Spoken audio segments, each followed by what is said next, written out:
أعوذ بالله من الشيطان الرجيم. بسم الله الرحمن الرحيم.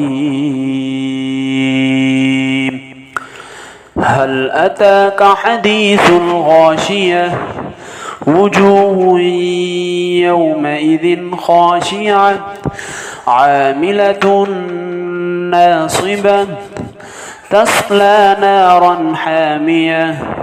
تسقى من عين عانية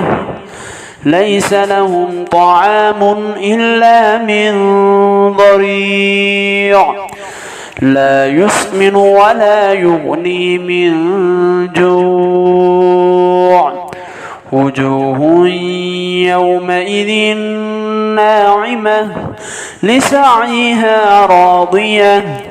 في جنة عالية لا تسمع فيها لاغية فيها عين جارية فيها سرر مرفوعة وأكواب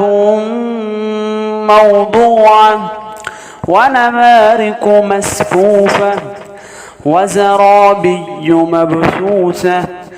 أفلا ينظرون إلى الإبل كيف خلقت وإلى السماء كيف رفعت وإلى الجبال كيف نصبت وإلى الأرض كيف سطحت فذكر إنما أنت مذكر لست عليهم بمسيطر إلا من تولى وكفر فيعذبه الله العذاب الأكبر